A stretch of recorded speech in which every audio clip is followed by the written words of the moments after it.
João, capítulo 6. Depois disto, partiu Jesus para o outro lado do mar da Galileia, que é o de Tiberíades. E grande multidão o seguia, porque via os sinais que operava sobre os enfermos. E Jesus subiu ao monte e assentou-se ali com os seus discípulos.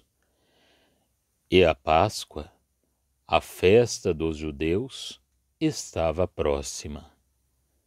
Então Jesus, levantando os olhos e vendo que uma grande multidão vinha ter com ele, disse a Filipe: Onde compraremos pão para estes comerem?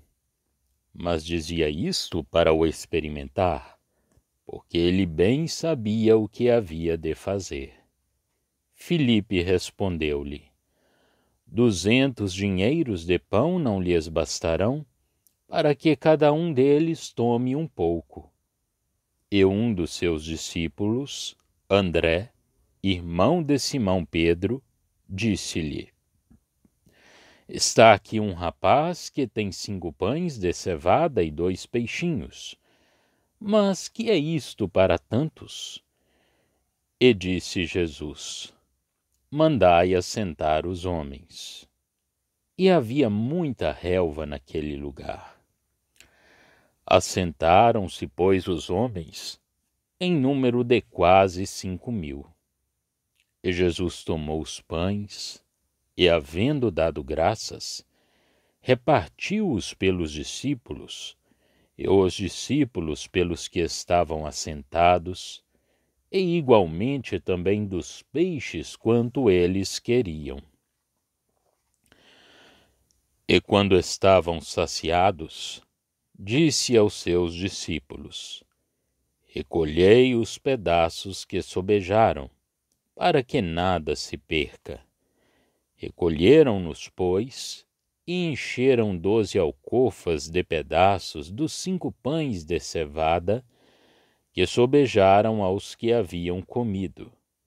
Vendo, pois, aqueles homens o milagre que Jesus tinha feito, diziam: Este é verdadeiramente o profeta que devia vir ao mundo. Sabendo, pois, Jesus que haviam de vir arrebatá-lo para o fazerem rei, tornou a retirar-se, ele só, para o monte. E quando veio a tarde, os seus discípulos desceram para o mar. E entrando no barco, atravessaram o mar em direção a Cafarnaum, e era já escuro, e ainda Jesus não tinha chegado ao pé deles. E o mar se levantou, porque um grande vento assoprava.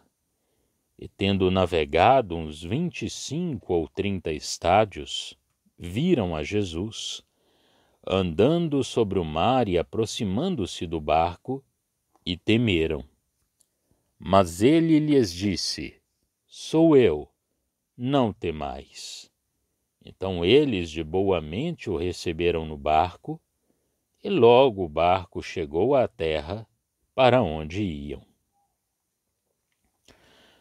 No dia seguinte, a multidão que estava do outro lado do mar, vendo que não havia ali mais do que um barquinho, a não ser aquele no qual os discípulos haviam entrado, e que Jesus não entrara com os seus discípulos naquele barquinho, mas que os seus discípulos tinham ido sozinhos. Contudo, outros barquinhos tinham chegado de Tiberíades, perto do lugar onde comeram o pão, havendo o Senhor dado graças. Vendo, pois, a multidão que Jesus não estava ali, nem os seus discípulos, entraram eles também nos barcos e foram a Cafarnaum em busca de Jesus. E achando-o no outro lado do mar, disseram-lhe: Rabi, quando chegaste aqui? Jesus respondeu-lhes e disse: na verdade vos digo que me buscais, não pelos sinais que vistes, mas porque comestes do pão e vos saciastes. Trabalhai, não pela comida que perece, mas pela comida que permanece para a vida eterna, a qual o Filho do Homem vos dará, porque a este o Pai, Deus, o selou. Disseram-lhe, pois, que faremos para executarmos as obras de Deus? Jesus respondeu e disse-lhes: a obra de Deus é esta, que creiais naquele que ele enviou. Disseram-lhe, pois, que sinal, pois, fazes tu para que o vejamos e creiamos em ti? Que operas tu?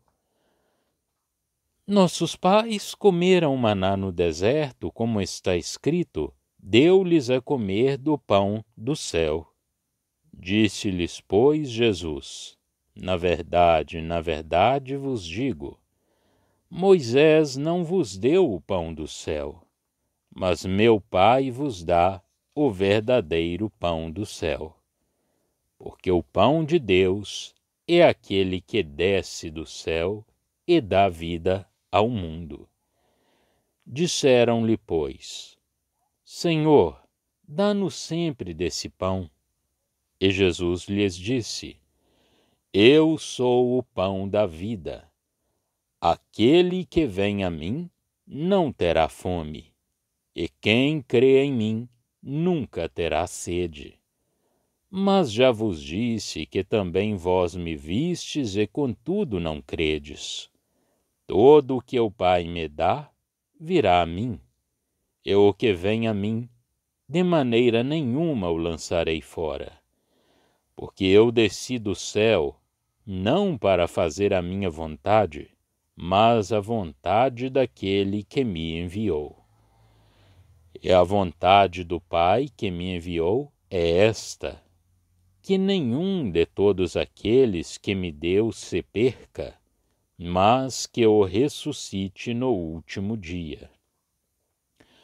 Porquanto a vontade daquele que me enviou é esta, que todo aquele que vê o Filho e crê nele tenha a vida eterna, e eu o ressuscitarei no último dia. Murmuravam, pois, dele os judeus, porque dissera: eu sou o pão que desceu do céu. E diziam: não é este Jesus, o filho de José, cujo pai e mãe nós conhecemos? Como, pois, diz ele, desci do céu?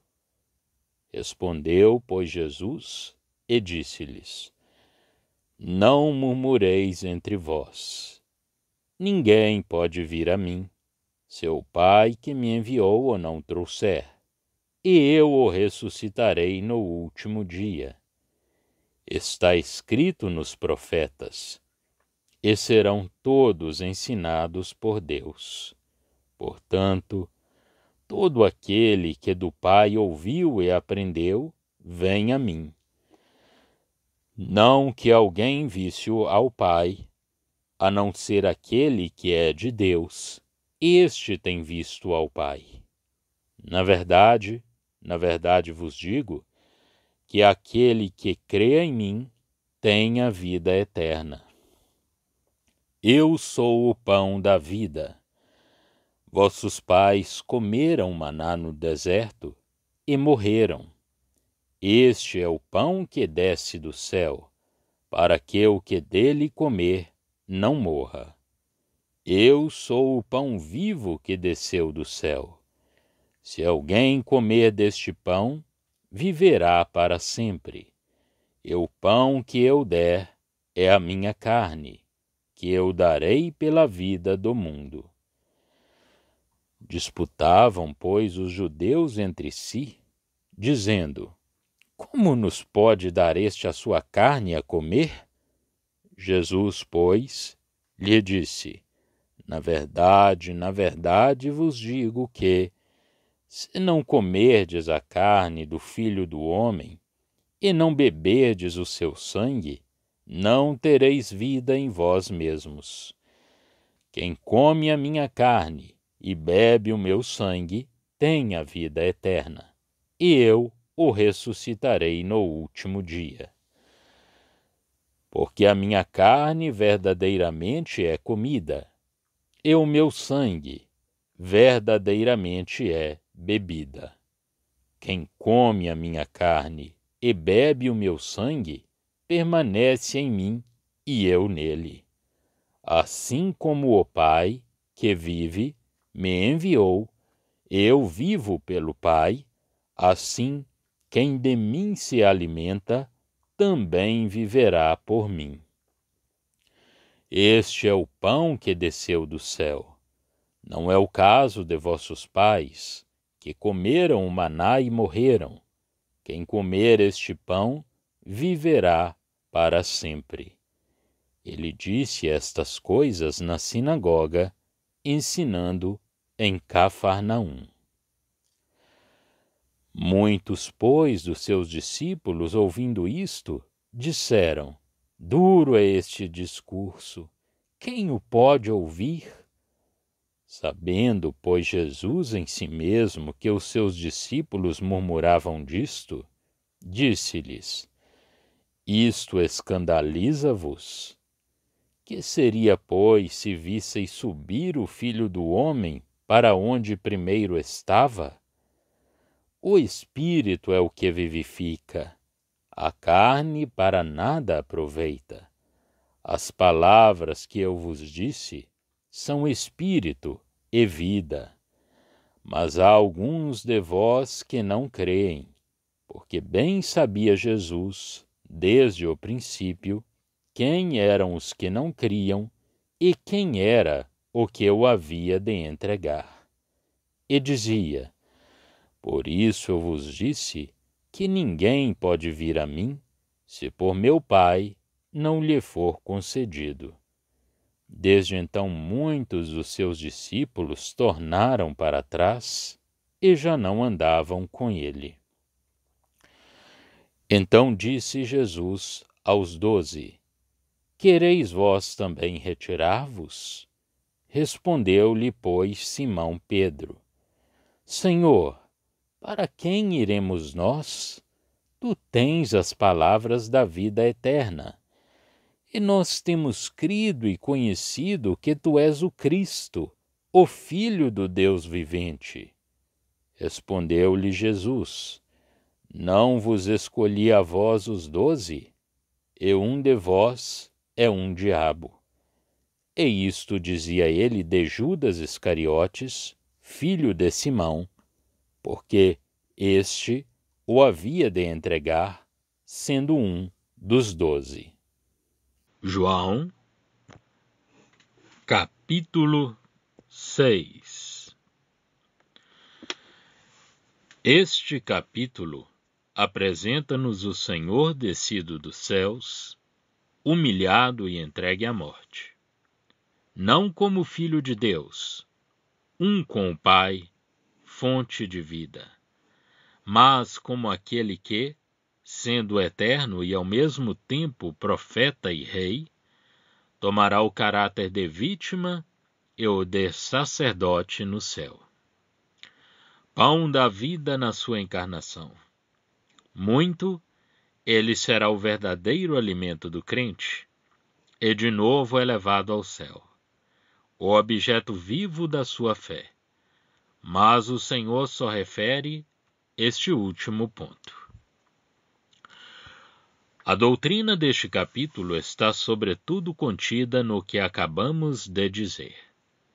Não é o poder divino que vivifica, mas o Filho do Homem, vindo em carne, objeto da fé e único meio da vida. No entanto, embora singelamente anunciado pelo chamamento da graça, não é o seu lado divino que vivifica quem ele quer, mas a fé que está em nós e que nos liga ao Salvador. Todavia, Em ambos os casos, ele opera independentemente dos limites do judaísmo. Ele vivifica quem quer e vem para dar a vida ao mundo. Este discurso do Senhor teve lugar por ocasião da Páscoa, figura que o Senhor devia cumprir pela sua morte. O assunto de que nos fala. Note-se que todos estes capítulos apresentam o Senhor, e a verdade que ele nos revela era perfeito contraste com o judaísmo que ele deixava e punha de lado. No capítulo 5, era a incapacidade da lei e das suas ordenanças. Aqui são as bênçãos prometidas aos judeus sobre a terra, da parte de Deus. Salmos 132, 15. E os caráteres de profeta e de rei que, cumpridos pelo Messias nas suas relações com os judeus, formam contraste com a nova posição de Jesus e com o novo caráter que toma sua doutrina por causa da sua rejeição.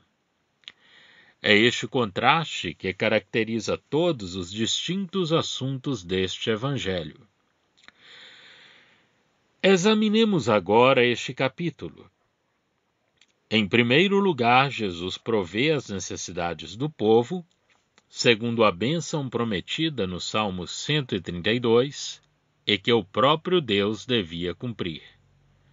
A este respeito, o profeta reconhece Jesus por profeta. O povo reconhece Jesus por o profeta e pretende, pela força, fazer dele seu rei. Mas o Senhor recusa essa oferta. Ele não podia tomar tal posição de modo carnal. Por isso Jesus os deixa e se retira para o monte sozinho. Era, em figura, a sua posição como sacerdote no alto. São estes os três caráteres do Messias em Israel. Mas o último tem uma aplicação completa e especial para os santos no tempo atual, comandando na terra e continuando assim a posição do remanescente. O Senhor é, ao mesmo tempo, rei e profeta. Jesus deixa o povo para subir ao alto, à parte. Tomava, assim, quanto ao significado do ato, a posição de sacerdote no alto. Os discípulos entram no barco, mas sem ele, são sacudidos pelas ondas do mar encapelado. Sobrevêm as trevas, é o que sucederá ao remanescente aqui neste mundo. E Jesus não está lá. Entretanto, ele junta-se aos seus, e estes recebem-no com alegria. E logo o barco chega ao seu destino. Impressionante quadro do remanescente, percorrendo o seu caminho sobre a terra, durante a ausência de Cristo, e ansiando cada qual encontrar-se imediatamente com ele. Inteira bênção e descanso que terá lugar quando Jesus voltar. A aplicação direta desses fatos é para o remanescente. No entanto, como indicamos já, nós somos, quanto à nossa passagem sobre a terra, a continuação desse remanescente. Cristo está em cima, para nós, enquanto que nós estamos na tempestade, aqui neste mundo. A parte subsequente do capítulo, o pão da vida, é propriamente para nós. É o mundo que está em questão e não Israel. Com efeito, ainda que Cristo seja para Israel como Arão adentro do véu, enquanto ele se encontrar lá, os santos têm o seu caráter celeste. Esta parte do capítulo, tendo mostrado o Senhor como profeta neste mundo e recusando a realeza, o que só sucederá quando ele voltar, para se encontrar com o remanescente, quadro histórico do que ele era e do que ele será, ensinando-nos o que ele é para a fé, mostra-nos qual é o seu verdadeiro caráter. é que o alvo de Deus ao enviá-lo para fora de Israel está em relação com a sua graça soberana. O povo procura-o, é certo, mas a verdadeira obra que Deus reconhece é crer naquele que ele enviou. Assim, temos este alimento que permanece para a vida eterna. Aliás, alimento que o Filho do Homem devia dar. É sob este caráter que Jesus se apresenta aqui, do mesmo modo como se tinha apresentado sob o de Filho de Deus, no capítulo 5, porque sobre ele o Pai pusera o seu selo. Jesus tomara o lugar de Filho do Homem em humilhação aqui na terra. Fizera-se batizar por João, e nesse caráter o Pai o selara. O Espírito Santo descera sobre ele. A multidão pede-lhe um sinal, semelhante ao do maná, versos 30 e seguintes. Mas ele próprio é o verdadeiro sinal, a prova irrecusável da bondade de Deus, a qual o maná tinha prestado um testemunho passageiro. Ele é o verdadeiro maná. Moisés não tinha dado o pão celeste da vida. Os pais deles tinham morrido no mesmo deserto onde tinham comido o maná. O Pai dava-lhes nesse momento o verdadeiro pão do céu. Aqui, note-se, não é o Filho de Deus que dá e que é a fonte, o soberano comunicador da vida a quem ele quer. Aqui, ele é o objeto colocado diante da fé.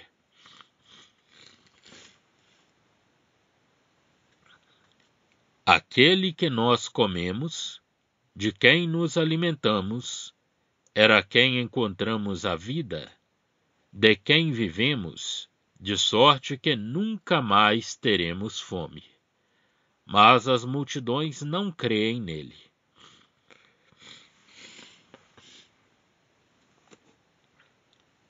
Em boa verdade, não se tratava de toda a massa humana de Israel, ou como tal considerada. Aqueles que o Pai daria a Jesus, esses viriam a ele. Até ali, ele era, por assim dizer, o objeto passivo da fé. Mas agora já o não é. Agora ele vivifica aqueles que quer.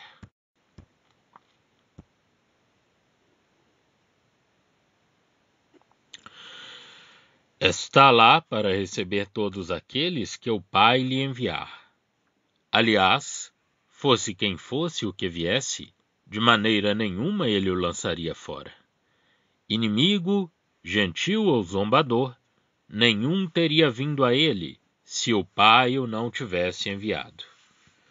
O Messias estava ali para fazer a vontade de seu Pai. Fosse quem fosse que o Pai lhe enviasse, Jesus o recebia para a salvação eterna. Comparar capítulo 5, verso 21. A vontade do Pai tinha estes dois caráteres. Primeiro, de todos aqueles que o Pai lhe desse, Jesus não perderia nenhum. Que preciosa segurança! O Senhor salva sempre e eternamente todos aqueles que o Pai lhe dá. Segundo, todos aqueles que viessem ao Filho e nele crescem teriam a vida eterna. Esta declaração é o Evangelho para toda a humanidade, assim como a outra é que, infalivelmente, assegura a salvação de todo o crente. Mas isto não é tudo.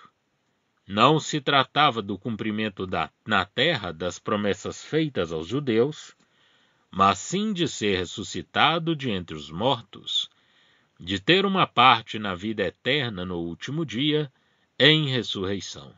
Isto é, no último dia do século da lei em que eles se encontravam. Jesus não coroava a dispensação da lei. Ele devia trazer uma nova dispensação e, com ela, a ressurreição. Os judeus murmuraram por ele se dizer descido do céu, Em João, os judeus são sempre distinguidos do resto da multidão. São os habitantes de Jerusalém e da Judéia.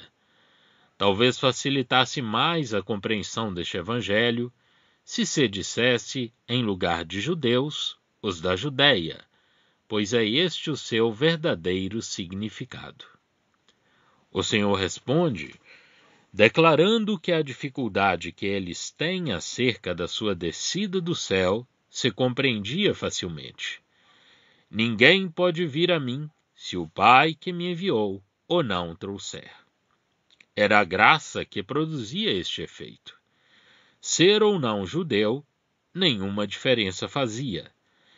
Tratava-se não do cumprimento das promessas pelo Messias, mas da vida eterna, de ser por ele ressuscitado de entre os mortos, de trazer a vida de um mundo distante e diferente, do qual gozávamos já pela fé, a graça do Pai, tendo levado a alma a encontrar essa vida em Jesus. Aliás, os profetas tinham já anunciado, serão todos ensinados por Deus. Isaías 54, 13. Portanto, todo aquele que da parte do Pai tinha ouvido e aprendido, esse vinha a Jesus.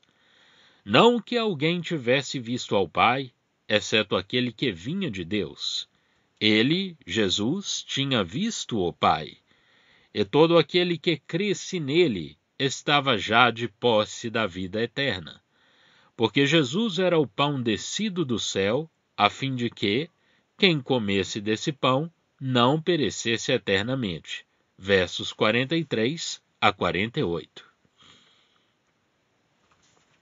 Ora, isso não era somente pela encarnação, mas pela morte daquele que tinha descido do céu.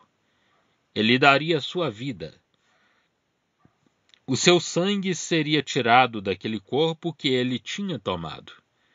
Comer-se-ia sua carne, beber-se-ia o seu sangue. A morte seria a vida do crente, porque a vida natural é agora o pecado. Com efeito, é num Salvador morto que nós vemos o pecado tirado, pecado que ele levou sobre si por amor de nós. E a morte, para nós, é a morte à natureza pecadora, na qual o mal e a nossa separação de Deus encontram alojamento. Aquele que não conheceu o pecado, Deus o fez pecado por nós, para que nele fôssemos feitos justiça de Deus. 2 Coríntios 5, 21.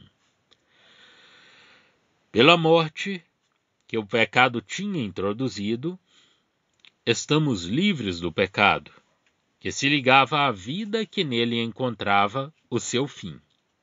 Não que Cristo tivesse cometido pecado na sua pessoa, mas ele tomou sobre si o pecado. Ele foi feito pecado sobre a cruz por nós, e aquele que está morto é justificado do pecado. Portanto, eu alimento-me da morte de Cristo. A sua morte é minha. Ela tornou-se vida. Separa-me do pecado, da morte, da vida da qual eu estava separado de Deus. O pecado e a morte ali encontraram o seu fim.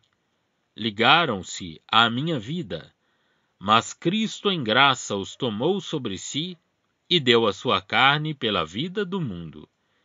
E eu agora estou livre do pecado e alimento-me da graça infinita daquele que realizou essa obra. A expiação é perfeita e eu vivo, estando, felizmente, morto para tudo que me separava de Deus. É da morte, enquanto cumprida nele, que eu me alimento, ali entrando pela fé.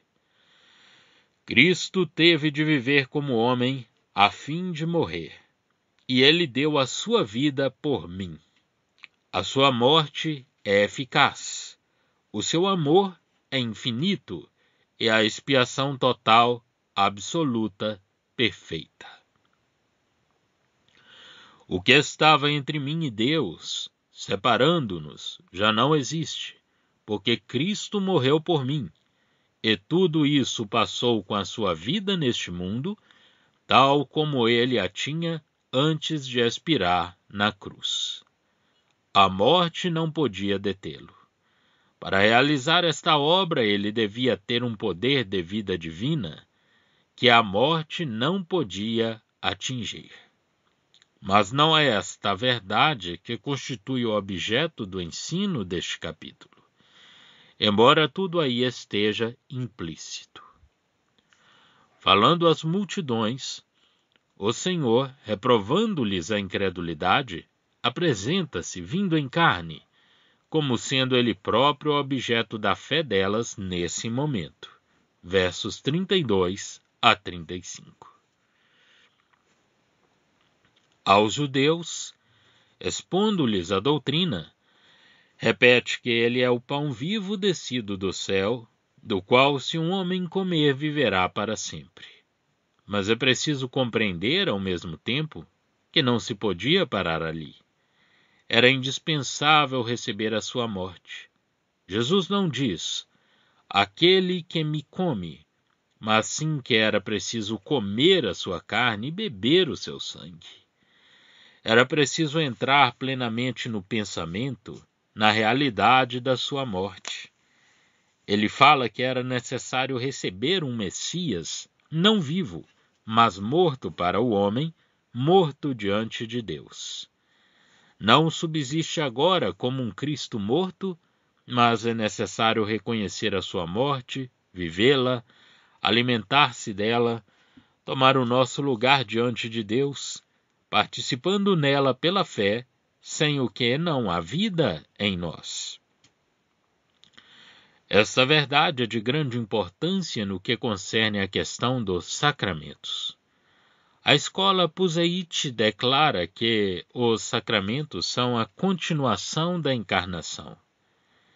É um erro tremendo e uma forte negação da fé. Os dois sacramentos, a ceia e o batismo, significam a morte. Somos batizados para a morte de Cristo. A ceia é, incontestavelmente, um emblema dessa morte. Emprego as palavras negação da fé porque o Senhor mostra que, se alguém não comer a sua carne, nem beber o seu sangue, não terá vida em si mesmo. Na sua encarnação, Cristo permanece só. A sua presença na carne neste mundo mostrava que Deus e os homens pecadores não podiam estar unidos. O fato de ele vir como homem a este mundo conduz à sua rejeição, provando assim a impossibilidade da união ou mesmo de qualquer fruto produzido nesse campo. Era preciso que a redenção interviesse, que o sangue de Cristo fosse derramado, que ele fosse levantado da terra, atraindo desse modo todos os homens a si. Se a morte não interviesse, ele ficaria só. Os discípulos não podiam participar do pão que desce do céu, se eles não comessem a sua carne nem bebessem o seu sangue. Um sacrifício de comida que não fosse acompanhado de uma oferta na qual o sangue fosse derramado, não tinha nenhum valor, ou antes tornava-se num sacrifício como o de Caim. Além disso, a ceia apresenta-nos um Cristo morto, e nada mais é o sangue derramado do corpo. Mas um tal Cristo já não existe, e é por isso que a transubstanciação, a consubstanciação e todas as doutrinas semelhantes são simples e absurdas fábulas. Pelo Espírito Santo, somos unidos a um Cristo glorificado e celebramos essa morte infinitamente preciosa, sobre a qual repousa toda nossa bênção e graça, e pela qual temos sido guiados até onde nos encontramos. Fazemo-lo em memória dele, e em nossos corações alimentamo-nos daquele que foi dado por nós. Assim como o Messias e a sua obra seriam para o mundo, assim também não se viveria da nossa própria vida, mas da de Cristo, dele se alimentando. Nesta linha de pensamentos, Jesus volta à sua própria pessoa. Estando estabelecida a fé na sua morte, permanecer-se-ia nele, verso 56, e estar-se-ia nele, diante de Deus, seguindo toda a sua aceitação junto do Pai, segundo toda a eficácia da sua obra ao morrer. Cristo permaneceria no crente, segundo o poder e a graça desta vida, na qual ele tinha alcançado a vitória sobre a morte e na qual ele vive agora, tendo-a alcançado. Como o Pai o tinha enviado, e não por uma vida independente, que não tivesse o Pai por seu objeto ou por sua origem, e ele vivia, assim também viveria quem dele se alimentasse. Será bom notar que, nesta passagem, nos versos 51 e 53, a palavra comer é um aoristo, todo aquele que tem feito assim. Nos versos 54, 56 e 57, comer está no presente. É uma ação presente, contínua. É um presente contínuo. Em resposta àqueles que se escandalizam por causa desta verdade fundamental, o Senhor refere-se à sua ascensão. Ele tinha descido do céu. Esta era a sua doutrina. Ele para lá voltaria. A carne material para nada aproveitava, e é o Espírito que vivifica, realizando na alma a poderosa verdade do que era Cristo e do que era sua morte. Ora, Jesus, voltando ao que tinha dito, que para alguém vir a ele assim realmente revelado, era preciso ser-lhe concedido pelo Pai, verso 65. Há, portanto, uma fé talvez ignorante, mas que é real pela graça. Tal era a fé dos discípulos. Eles sabiam que Jesus tinha, e ele só, as palavras da vida eterna. Não somente que ele era o Messias, isto criam eles com efeito, mas a sua palavra tinha se apossado dos corações deles, com o poder da vida divina que ela revelava e que ela comunicava pela graça. Assim, os discípulos reconheciam Jesus não apenas como Filho de Deus, mas também segundo o poder da vida divina. Ele era o Filho do Deus vivo. No entanto, havia um entre eles que era diabo. É assim que Jesus, descido do céu, entregue à morte, elevado aonde ele estava antes, é a doutrina do capítulo que acabamos de estudar.